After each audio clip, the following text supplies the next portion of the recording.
শেষ তো এটাও পয়েন্ট। আগের আনসারটা হবে অসমের কাঁসা শিল্প কোন শিল্পের অন্তর্গত? কুটির শিল্পের অন্তর্গত।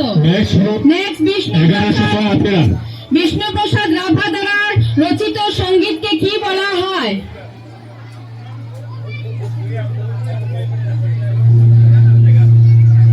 বিষ্ণুপ্রসাদ রাভা দ্বারা সঙ্গীতকে কি বলা হয়? সঙ্গীতকে কি বলা হয়? সঙ্গীতকে বলা হয় বিষ্ণু রাভা সঙ্গীত। নেক্সট ব্রহ্মপুত্র নদীর অন্য নাম কি? ব্রহ্মপুত্র একটা তো নদ না, নদী না, এটার অন্য নাম কি? আরেকটা নাম আছে ব্রহ্মপুত্র ছাড়া, আরেকটা নাম আছে। যেরকম আমরা ঘরে দুইটা নাম থাকে, ঘরে একটা আদর করে ডাকুন, তো ওরকম ব্রহ্মপুত্রের দুইটা নাম কি নাম? জানা থাকলে কইলো, যা যা জানো কো। সমুদ্র বলছে।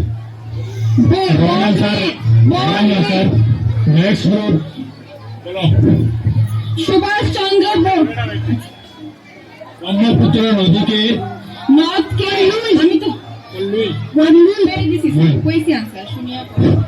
সুভাষ চন্দ্র না না মক্তব। হ্যাঁ, সুভাষ চন্দ্র বসু কোন উপাধিতে পরিচিত? সুভাষ চন্দ্র বসু কোন উপাধিতে পরিচিত? কি নাম দেওয়া হয় সুভাষ চন্দ্র বসুকে? পুরো নামটা তোমাকে সুভাষ চন্দ্র বসু। সুভাষ চন্দ্র পাস না, সুভাষ চন্দ্র বসু কোন উপাধিতে পরিচিত? পাস।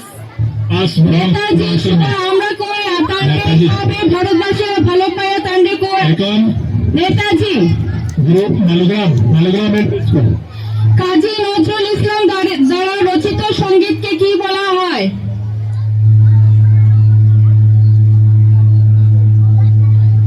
কাজী নজরুল ইসলাম দ্বারা রচিত সঙ্গীতকে কি বলা হয়? নজরুল ইসলাম নজরুল গীত।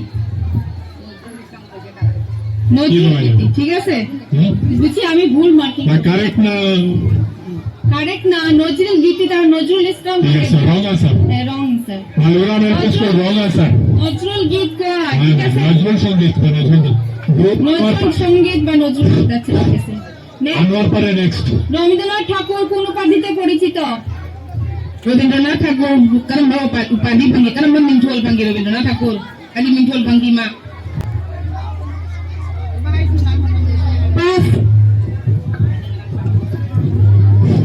ধন্যবাদ। পাঁচটা রাউন্ড আমাদের সমাপ্তি হলো, আশা করি।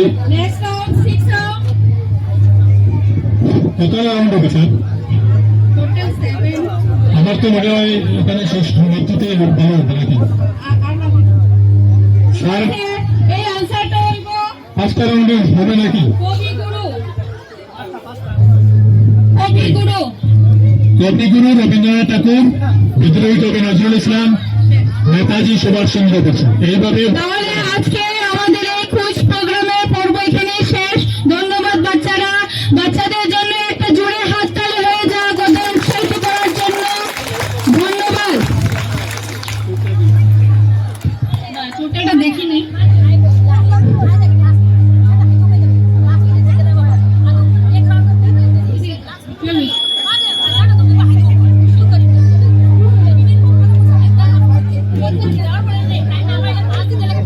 স্কোর ইকুয়াল আসেনি, আসেনি।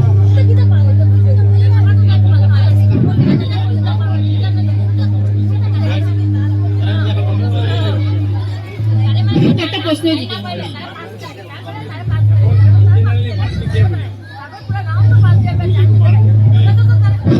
আমি আপনাদের সম্মুখে যে গ্রুপের যে মালগ্রাম এলপি স্কুল মার্ক পেয়েছে 3, বোবাকাটা মার্ক পেয়েছে 1, রায়বস্তি 0, হাতিয়াট 1106 এলপি স্কুল মার্ক 4, মক্তব মার্ক 3, আনোয়ারপাড় মার্ক 4। অর্থাৎ এখন পর্যন্ত যে ফলাফল দুইটা গ্রুপ তাই রয়েছে, দুইটা গ্রুপ সমান মার্ক 3-3 পেয়েছে, মালগ্রাম এবং মক্তব, মালগ্রাম এলপি এবং মক্তব 277 নম্বর এলপি স্কুল।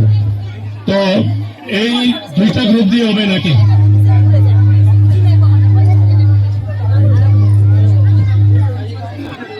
দুইটা গ্রুপে